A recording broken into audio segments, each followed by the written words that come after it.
tema da mensagem de hoje é desânimo. Aprenda a controlar este mal. Sabe, querido, quando nós aprendemos a controlar o mal que nos assola, a palavra de Deus diz que nós começamos a ficar no centro da vontade de Deus. Olha o que diz Gálatas capítulo 6, versículo 9, diz assim: e não nos cansemos de fazer o bem, porque ao seu tempo ceifaremos, se não desfalecermos. Vou ler de novo. E não nos cansemos de fazer o bem, porque ao seu tempo ceifaremos, se não desfalecermos. Ou seja, toda vez que nós colocamos um ponto final, dizendo eu não consigo, eu não posso, não vai dar certo, você começa a desfalecer. E hoje, amado, eu quero compartilhar com você sobre a vitória do desânimo e do cansaço. Às vezes nós imaginamos que somos nós que somos fracos, sabe? Um dos maiores desafios que temos em nossas vidas é justamente vencer o desânimo e vencer o cansaço. A enfermidade tem remédio para ela, tem tratamento. Mas quando você está desanimado, por mais que você tenta correr de um lado e do outro, parece que o desânimo ele se torna cada vez mais forte, cada vez mais pesado. Sabe, quando eu falo desânimo, eu não estou falando daquela sensação de ficar prostrado, sabe? O dia todo e perder o prazer da vida. Na verdade, as coisas continuam acontecendo, continuam agindo ao seu redor, mas simplesmente se torna indiferente a tudo. E quando nós estamos desanimados, pode acontecer a melhor coisa: você pode estar no lugar mais bacana que você gostaria de estar. Você pode ter viajado para um lugar top, você pode estar com pessoas maravilhosas, mas quando o desânimo bate a sua porta, parece que nada disso tem sentido. Parece que o prazer da vida já não existe mais. Mas eu quero dizer para você que o desânimo só chega quando nós abrimos nosso coração para que ele possa entrar e agir. Porque o próprio Deus, ele começa a nos sinalizar, sabe? Nós começamos a olhar para pessoas, começamos a olhar para a falha humana, começamos a olhar para a falha de pastores, de chefe, de pai, de mãe, de namorada, de namorado, de ser humano de modo geral, e aquilo vai nos enfraquecendo, sabe? O desânimo vem quando as batalhas tornam mais longas do que aquelas que nós esperávamos. Você imaginava que aquilo ia passar rápido, e as dificuldades parecem ser cada vez maiores, sabe, amado? Talvez você tenha se esforçado, mas parece que nada acontece. Você tem esperado aquela promoção, talvez tenha crido na libertação daquele vício que você já colocou diante do Senhor, mas parece que não está acontecendo nada. Talvez você tenha lutado contra aquela enfermidade. O fato é que muitos têm se cansado de tanto esperar. Paulo diz que não devemos nos cansar. Gálatas 6:9. E não nos cansemos de fazer o bem. Toda vez que você se torna cansado, fadigado, com desânimo, a primeira coisa que o inimigo coloca na sua cabeça é: desista, porque isso não tem mais jeito. E é mentira do diabo. Desista desse casamento. Desista desse projeto. Desista de servir ao Senhor. Desista. Só tem uma palavra, no dicionário de Deus, que não faz parte do dicionário: é desistência. O teu Deus nunca desistirá de você. Ele nunca desistiu de mim, que fui o que fui no passado. Ele nunca desistiu de você, que já fez coisas terríveis e horríveis. Ele nunca desistiu daquele que foi sempre bonzinho. Ele nunca desistiu do ser humano. Porque ainda que olham para você e diz que pau que nasce torto, morre torto, no Senhor você é vara perfeita, porque da maneira que você for, assim Ele te ama. Eu quero te encorajar nesta noite, amado. Talvez você ainda não tenha motivos para celebrar, sabe? Mas não desista, porque a sua colheita está chegando. Não nos permitimos ficar cansados quando, sabe, deixamos que certos tipos de pensamento acham espaço na nossa mente. Olhe no quadro. Já cansei de esperar este milagre. Quantas vezes eu ouvi pessoas dizendo isso: pastor, eu estou cansado de orar, eu estou cansado de fazer campanha, eu estou cansado de jejuar, mas até agora nada. Estou desanimado demais para buscar essa bênção depois de todo esse tempo. Eu sei que não é fácil, querido. E não queira entender o porquê. Por que algumas pessoas não passam isso que você está passando, sabe, por um processo tão longo. Talvez o dele é mais curto. Eu sempre digo o seguinte: eu sempre gosto de comparar o alface, um pé de alface, com um pé de goiaba. O alface você planta no máximo em 3 meses, você já está consumindo. É algo rápido, é bênção emergencial, sabe? É coisa de momento. Só que você cortou, comeu, acabou. E se passou do prazo, ele começa a ficar amargo, ele começa a ficar ruim. Não é mais como, não tem como consumir. Diferente do abacate, que vai demorar talvez anos para dar as primeiras frutas. Mas o ano que ela começar a dar fruta, todos os anos vão se repetir. Talvez você plantou uma árvore acreditando que ia comer desse fruto e está demorando. Deixa eu te dizer, não pensa no agora, no momento, no rápido. Pense que isso vai ser a cada ano, sabe? Toda a sua geração, a geração dos teus filhos, dos seus netos, vão consumir desta árvore que você plantou. Deus te deu uma semente para você plantar, que é Cristo no teu coração. Ele está trabalhando, Ele está fazendo a obra. Eu sei que a luta tem sido grande, porque não é fácil para ninguém, mas Ele te disse: eu sou contigo, não temas, porque eu estou do teu lado. O desânimo, ele não vem automaticamente, mas ele entra quando abrimos a nossa mente para ele. Isso é o que Davi estava enfrentando em 1 Samuel capítulo 30. Eu vou contar a história deste homem, que você tanto ouviu falar de Davi, o rei que é da genealogia de Cristo, o rei que venceu grandes batalhas, o menino que fez grandes coisas, mas talvez você nunca parou para ouvir a versão da história que você vai ouvir hoje. Este homem que era tudo isso, ele quase abandonou tudo, porque ele estava desanimado. Ele estava fazendo a coisa certa, mas o resultado ruim veio sobre ele de repente, amado. A Bíblia diz que o profeta Samuel tinha ungido Davi para ser rei. Davi tinha em torno aí de 16 anos de idade, de 16 para 17 anos. Cerca de 13 anos havia se passado, depois que ele foi ungido, e Davi ainda estava perambulando pelo deserto. Sabe, talvez você diz assim: pastor, aconteceu comigo, Deus usou alguém para falar comigo, que por esses dias o Senhor iria fazer uma grande obra, e já fazem 13 anos. Samuel também falou para Davi, e sabe o que aconteceu? Davi estava aguardando, afinal de contas era o grande profeta Samuel.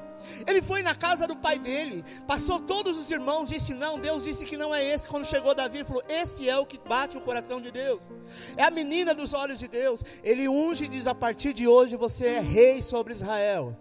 Só que havia um rei no trono chamado Saul. Um dia, amado, Davi e 600 homens que o seguiam voltaram de uma batalha, e eles encontraram a cidade onde eles estavam acampados totalmente destruída. Todos os seus bens tinham sido queimados e roubados, e suas esposas e os seus filhos tinham sido levados como escravo pelo inimigo. Esse certamente foi o golpe, foi, sabe, o momento mais triste da vida de Davi. Talvez Davi poderia pensar: caramba, Samuel já morreu, havia uma unção sobre a minha vida, eu entendo que Deus tinha isso para mim, mas cadê? Acompanhe no quadro, 1 Samuel capítulo 30, versículo 1 diz assim: quando Davi e seus soldados chegaram de Ziclag, no terceiro dia, os amalequitas tinham atacado a Neguebe e Ziclag, e haviam incendiado a cidade. Levaram como prisioneiro todos os que estavam lá, as mulheres, os jovens e os idosos. A ninguém mataram, mas os levaram consigo quando prosseguiram seu caminho. Ao chegarem em Ziclag, Davi e seus soldados encontraram a cidade destruída pelo fogo, e viram que suas mulheres, filhos e filhas haviam sido levados como prisioneiros. Então Davi e seus soldados choraram em alta voz até não terem mais forças. As 2 mulheres de Davi também tinham sido levadas. Davi ficou profundamente angustiado, pois os homens falaram em apedrejá-lo. Todos estavam amargurados por causa dos seus filhos e suas filhas. Davi, porém, fortaleceu no Senhor, seu Deus. Então Davi disse ao sacerdote Abiatar, filho de Aimeleque: traga-me o colete sacerdotal.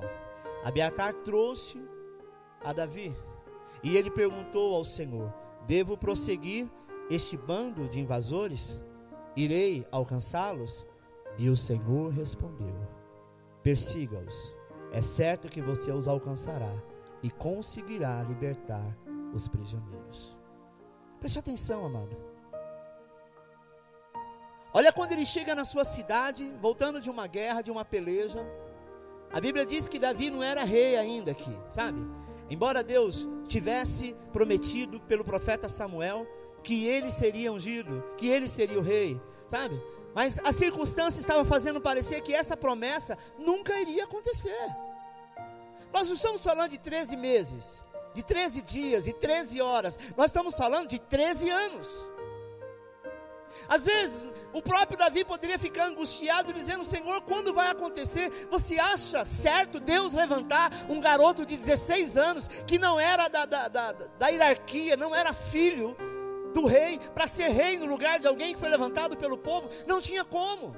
Tem coisas que Deus prometeu para você, amado, mas exige um certo tempo para acontecer, sabe? O Senhor diz assim: olha, o teu filho vai ser um grande homem de Deus. E você olha para o seu filho hoje, que tem 10 anos, e quer olhar nele, enxergar nele um grande homem de Deus. Talvez você olha para a tua casa, que o Deus prometeu que a sua família seria bem sucedida e abençoada, e não está vendo nenhum sinal. Aquietai-vos e sabereis que Ele é o Senhor. Talvez você está vendo a coisa, sabe, num diâmetro totalmente diferente, mas o Senhor te diz assim: fui eu que prometi, eu sou o teu Deus para cumprir. Sabe, amada, o profeta Samuel havia morrido, e Saul ainda era o rei. É engraçado que ele unge Davi para ser rei no lugar de Samuel. Samuel morre, e o bendito endemoniado que era Saul continua lá. Talvez você fique olhando: cadê? Me prometeram, mas até agora nada. E você entra em depressão, talvez você entre em desânimo. O Senhor te diz: levanta a tua cabeça, porque eu vou mudar a sua história. Sabe, Saul, controlado pelo medo e pela inveja que ele tinha de Davi, ele perseguiu Davi por muitos anos. Sabe, amada, se olharmos os capítulos anteriores, nós vemos Davi fugindo o tempo inteiro e se escondendo, junto com 600 homens. Esses 600 homens poderiam ter matado o rei. A Bíblia diz que certa vez Saul estava dormindo, procurando Davi, porque ele queria matar Davi de todo jeito, porque ele soube que Davi foi ungido rei, e que quando ele morresse, quem iria ficar no lugar era Davi.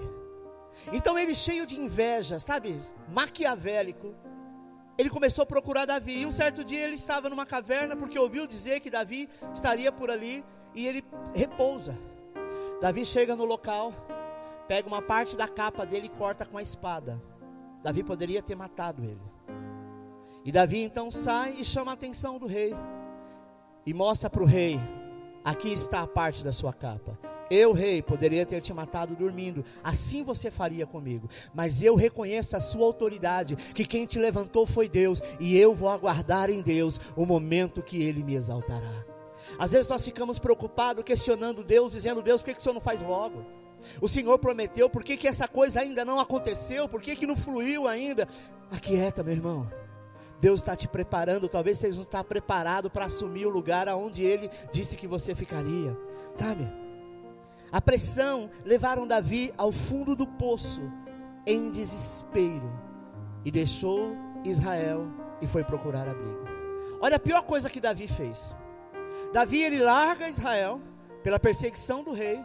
Ele sabia que Deus tinha uma palavra para ele. Ele sai de lá e vai para o lugar dos filisteus. Quem eram os filisteus? Inimigos de Davi, inimigos de Israel. Como é que eu saio hoje da igreja e vou para o mundo, achando que no mundo vai acontecer alguma coisa melhor? Amado, se o mundo estivesse bom, Deus nos deixaria lá, mas Ele nos resgatou de lá, nos colocou na presença dEle. Talvez você está com pressa que as coisas aconteçam, mas o Senhor te diz assim: eu estou te preparando, porque não é de qualquer jeito. Sabe, querido, Davi então, ele sai da onde ele está com os seus 600 homens, porque ele era o líder, e vai lá para os filisteus. Algo inacreditável. Foi nessa hora que a maior crise na vida de Davi aconteceu. Porque enquanto ele foi fazer isso, os inimigos entraram na terra dele, saquearam todos os seus bens, tacaram fogo, roubaram as suas mulheres e seus filhos. Eu quero te dizer que o diabo sempre vai te influenciar a desistir, a cair, a voltar para trás. O diabo sempre vai dizer, sabe, talvez não está acontecendo, volta lá fazer alguma coisa. Você sabia que eu ainda pastor, já era pastor? Uma vez em sonho, o diabo veio me perturbar dizendo que eu tinha que voltar para o espiritismo, que eu tinha que voltar para o candomblé, porque as coisas não estavam boas. Quem sabe eu indo lá, alguma coisa iria ajudar. Eu acordei com uma fúria danada, uma fúria santa, expulsei esse demônio e falei para ele que em nome de Jesus, eu já estava morto em Cristo e vivo para a glória da vida eterna. Sabe, querido, o diabo ele nunca vai desistir. O diabo não tem medo de Bíblia, o diabo não tem medo de terno, o diabo não tem medo de coquinho, de irmã do reteté do manto. O diabo, quanto mais você se aproxima do Senhor, mais ele tenta te tirar, mas o Senhor é o guarda de Israel que está contigo. Ele que te chamou, Ele que te salvou, o problema é dele, Ele é aquele que vai te sustentar, Ele que vai estar contigo no vale da sombra da morte. Davi estava no vale da sombra da morte, sabe, amado, quando chegaram, encontraram a cidade destruída, as esposas e os filhos haviam sido levados pelo inimigo. Já pensou, meu irmão, você sai de um culto fervoroso, Deus o livre e guarda, e você deixou sua casa, sua família lá, e quando chegar lá tem uma notícia dessa, que um ladrão entrou lá, sequestrou tua filha, sequestrou tua mulher, pegou todas as suas coisas, você não sabe nem de onde vem. Isso aconteceu com Davi.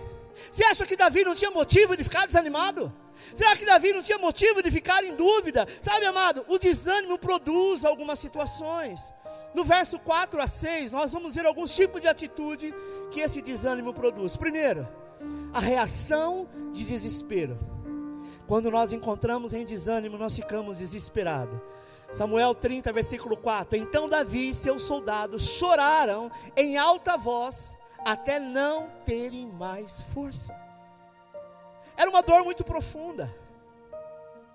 Eles estavam acostumados a perder um amigo na guerra, mas eles não estavam acostumados, sabe, aquelas pessoas que quando eles chegavam em casa, tinha a comidinha pronta, o abraço do filho, o aconchego do amor, da esposa, da família, sabe, foi isso que foi mexido com ele.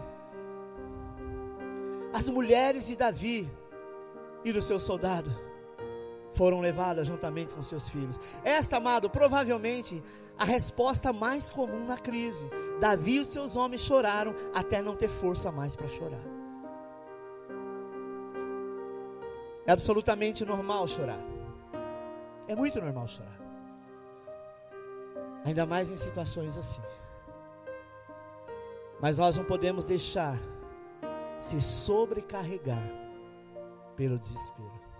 Porque, amado, isso drena a nossa energia. Isso faz com que nós nos alimentamos do desespero. E ele pode se tornar uma autopiedade. Aí você começa a cair naquela, não, só comigo que acontece, eu acho que Deus não me ama. Aí todo o seu chamado, toda a promessa de Deus na tua vida começa a cair por terra. Então o desânimo começa a tomar conta do seu coração.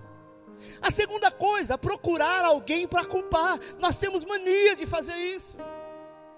Olha o que diz 1 Samuel 30, versículo 6. Davi ficou profundamente angustiado, pois os homens falavam em apedrejá-lo.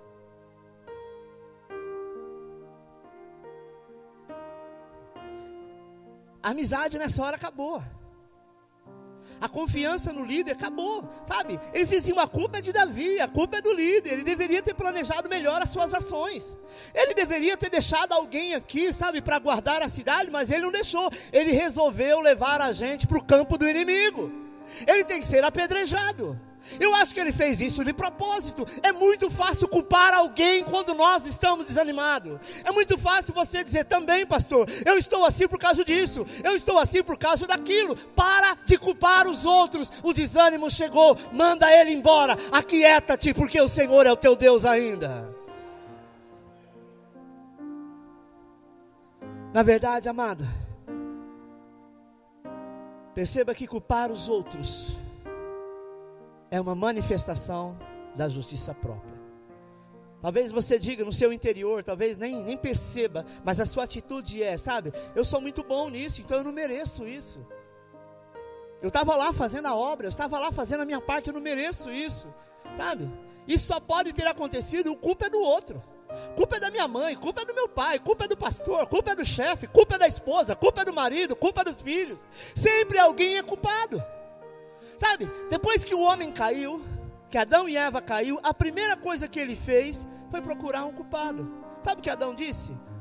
Quando houve a queda, ele disse assim: a mulher que o Senhor me deu, ela sim que me deu o fruto. Em outras palavras, ele estava dizendo, sabe, se Deus deu a mulher, se foi Deus que deu a Eva e sabia que a Eva ia fazer isso, então ele é culpado de eu ter caído.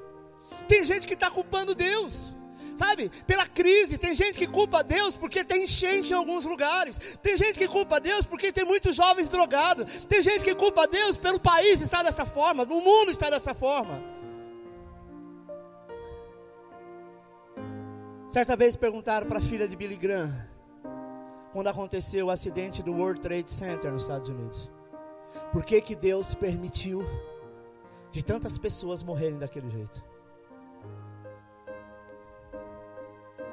A resposta dela foi: porque vocês tiraram Deus das escolas. Porque era um padrão americano eles orarem o Pai Nosso logo quando começasse, fazer uma oração. E começaram então os políticos, igual a história lá de Daniel, Sadraque, Mesaque e Abednego, sabe? Começaram a politicar tudo. E era proibido falar de Deus dentro da escola. Amado, Deus é muito educado. Apocalipse 3:20 diz: estou à sua porta e bato, se você abrir eu entro, se você não abrir eu vou embora. Sabe, disseram para ele: não, o Senhor não precisa ficar aqui. Aí começou a trazer para dentro das escolas outros deuses, outras filosofias. As crianças cresceram com uma outra cultura. Uma criança que tinha um coração puro, agora é uma criança que matava. Nunca se viu, sabe, um país como Estados Unidos, algum tempo atrás, de criança entrava armada nas escolas, lembra disso? E saía atirando em todo mundo porque falta Deus no coração. Às vezes nós queremos culpar outras pessoas e queremos culpar Deus porque Ele tem permitido. Quem entra por esse caminho acaba culpando a Deus pelas suas frustrações. Terceiro, encher-se de raiva e amargura. 1 Samuel 36, os homens falavam em apedrejá-lo e todos estavam amargurados.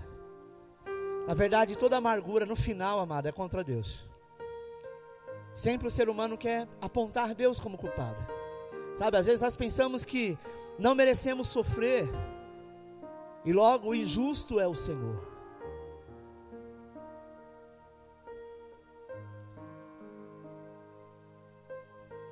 Davi, mais do que todos, poderia se encher de amargura contra Deus, mas ele não fez assim. Por muitos anos, você conhece a história, os irmãos de Davi olhavam para ele com desprezo. Sabe por quê? Porque os irmãos de Davi, eles eram guerreiros. E qual era a filosofia do guerreiro? Qual era o padrão deles? Se fosse hoje, era estar numa academia sendo bombado, forte, porque para ser guerreiro tinha que ter uma certa estatura, uma certa altura e ser muito forte. E só um guerreiro poderia ser rei. É tanto que quando escolheram Saul, foi o povo que escolheu, a Bíblia diz que Saul, ele no meio do povo, qualquer pessoa via ele, porque ele era mais alto do que todos. E ele era forte, ele era guerreiro. Davi nunca pensou nisso. Davi tinha um coração de adoração. Davi ficava, sabe, pastoreando ovelhas, escrevendo salmos. Davi adorava o Senhor a todo tempo, e você conhece a história. Ele se tornou rei, não é porque ele se preparou para isso não, é porque quando nós confiamos no Senhor, Ele nos coloca em lugar de excelência, em lugares de governo. Ele poderia ter se enchido de tristeza. A história dele é mais ou menos igual à história de José. No final você vai ver que tem muito a ver a história de José, de Davi e de Cristo. Sabe, meu querido, ele tocou muitas vezes a sua harpa, porque Davi era adorador. E Saul era um rei endemoniado, ele ficava endemoniado, literalmente. Ele se rasgava inteiro, ele ficava furioso. E Davi então era chamado para tocar a harpa. E quando Davi tocava a harpa e adorava, Saul era liberto dos demônios. Talvez Davi poderia pensar: tá vendo, esse foi o meu pagamento. Tantas vezes ajudei esse rei endemoniado e ele hoje tenta me matar. Mas ele não pensou assim.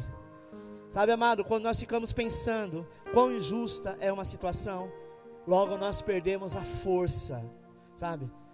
E nos tornamos desanimados. Quarto, reanime-se no Senhor. Quando eu vejo essa história, eu penso que ele estava tentando dizer ao Senhor: é o fim da linha, estou cansado. Você já disse isso esse ano? Eu digo nem o ano passado, esse ano. Em algum momento você falou: nossa, chega, acho que não dá mais. Eu acho que eu vou pendurar as sandálias, pendurar a chuteira, pendurar a Bíblia. Tenho feito tanta coisa certa por anos, mas nada acontece. Ele poderia ter desistido, amado. E se ele desistisse, esse seria o fim da história. Samuel capítulo 30, versículo 8 diz assim: e o Senhor respondeu: persiga-os, é certo que você os alcançará e conseguirá libertar os prisioneiros. Preste atenção como é interessante esse fato. As mulheres são roubadas, a cidade é saqueada. Ele poderia ter ficado revoltado com Deus, mas ele ora ao Senhor e diz assim: aí, Senhor, eu vou atrás dos inimigos ou o Senhor vai? O Senhor me dá ordem de comando para que eu saia a buscar aquilo que é nosso? O Senhor diz: pode ir. E ele pergunta: nós vamos alcançá-lo? O Senhor diz: sim. Em outras palavras, Deus está dizendo: eu sou contigo. É uma experiência que você precisa passar. Sabe, amado, ele nunca chegaria ao trono. Entretanto, em vez de desistir, a palavra diz que ele se reanimou no Senhor. Deus não está dizendo para você não ficar desanimado. Isso acontece, é fato. Mas se reanima. Se reanima, porque tem muitas coisas boas que estão por vir. E se você não estiver animado, elas vão passar e você não vai ver. Abra sua boca hoje e confesse que maior é aquele que está em você do que aquele que está no mundo tentando te prejudicar. Declare que você é forte no Senhor. Quinto, vista-se com vestes de justiça. Ele é a tua justiça. Samuel 37 diz: então Davi disse ao sacerdote: traga o meu colete sacerdotal. Em outras versões está escrito: traga a minha estola sacerdotal. A segunda coisa que Davi fez foi pedir que trouxesse essa estola sacerdotal. Sabe por quê, amado? Porque era uma peça, era uma roupa de sacerdote. Quando você está desanimado e que você se levanta, lembre-se de quem você é filho, lembre quem você é e pelo qual o Senhor te chamou. Se vista com as vestes sacerdotal, sabe? Porque esta veste sacerdotal, ela era feita de puro linho, e isso representava, o linho é um símbolo da justiça de Cristo. Ele se justificou. Eu pisei na bola, eu não deveria ter entrado no campo do inimigo, eu não deveria ter, sacaneado Deus, deixado tudo e, tentar desanimar, porque olha o que aconteceu. Hoje, amado, nós somos sacerdotes reais e estamos vestidos com veste de justiça. Quando você rejeita toda a justiça própria, todo o trabalho da sua mão, e impede Deus agir, você age de justiça própria. Hoje nós somos habilitados para ouvir a direção do Espírito que nos conduz à vitória. Sexto, sua vitória está à porta. Você crê nisso? Como Davi, amado, você talvez pode estar lutando há muito tempo, e a tribulação talvez o levou ao cansaço, a um profundo desencorajamento. Davi não apenas recobrou o ânimo, como perseguiu o inimigo e trouxe tudo que o inimigo tinha lhe roubado. Além das famílias, ele trouxe ainda muito mais que lhe roubaram. Ele trouxe o despojo da guerra. O que é despojo da guerra? A Bíblia fala muito de despojo da guerra. É quando um exército invade uma cidade inimiga, ele vence os habitantes dessa cidade e ele traz toda a riqueza da cidade, inclusive o rei do local, para ser escravo. Isso chama-se despojo da guerra. Então ele teve que passar por esse processo. Deus até permitiu que enquanto ele foi, passear no campo do inimigo, às vezes nós queremos dizer assim, não, nós só vamos ali, é um pecadinho de nada, é um negocinho de nada, ninguém está vendo, não vai dar, não vai dar nada, lá pode ser uma grande armadilha. O Senhor sempre te diz, não vá, mas às vezes nós não queremos ouvir isso. E enquanto ele estava passeando no campo do inimigo, o inimigo estava roubando a sua casa. Mas o Senhor diz, pode ir lá, porque você não vai trazer apenas a riqueza que te levaram, você vai trazer muito mais do que isso, porque eu sou contigo. Entretanto, amado, o mais impressionante, olha que interessante, é que 3 dias depois, o rei Saul morreu, em batalhas, e dias depois, Davi foi coroado rei de Israel. Olha o texto, 2 Samuel capítulo 5, versículo 4, nós estamos encerrando. Davi tinha 30 anos de idade quando começou a reinar. Preste atenção, quando ele foi ungido, ele tinha quantos anos? De 16 para 17. A luta dele foi de quantos anos? 13 anos. Qual era o costume em Israel? Que um homem só se tornava maior com 30 anos de idade. José, quando foi para o Egito e que foi levado como escravo, ele tinha mais ou menos essa idade. O que aconteceu com José? Ele foi injustiçado pela mulher de Potifar, não é? Ele foi preso, na verdade Deus estava guardando ele, porque com 30 anos ele se tornava maior e ele se tornou o governador do Egito. Sabe, querido, talvez você está preocupado porque não aconteceu ainda. Eu não sei qual é a sua, em que estado que você precisa estar. Talvez não de idade, mas de conhecimento do seu interior, da sua espiritualidade com Deus, para se tornar maior. Davi não poderia assumir com 16 para 17 anos ser um rei de uma nação. Ele precisava aprender a guerrear. Até então ele só pastoreava ovelhas. Ele precisou partir para a guerra, para Deus fazer o que fez. Em Hebrom reinou sobre Judá 7 anos e meio.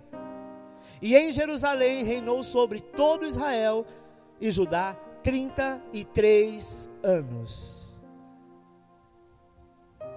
E aí ele conclui a obra. Quem com 33 anos conclui a obra? Jesus Cristo. Você está entendendo como as coisas na Bíblia ela tem essa ligação? Primeiro ele reina, amado. No total foram 40 anos de reinado. Mas Davi tinha 30 anos de idade quando ele começou a reinar. Reinou durante 40 anos. Hebrom, ele reinou sobre Judá 7 anos e meio. Eu quero te dizer que os primeiros 7 anos de Davi, ele reinou em Hebrom e Judá. Ele se torna primeiro rei lá, para depois ser rei em Israel. Eu quero te dizer, amado, que às vezes nós precisamos passar pelo ciclo dos 7 anos. E depois dos 7 anos, na sua perseverança, o Senhor vai te colocar no lugar maior. Aí então ele passa a reinar sobre Jerusalém, aonde a promessa era que ele seria rei. Isso foi aproximadamente 13 anos depois que Samuel o ungiu.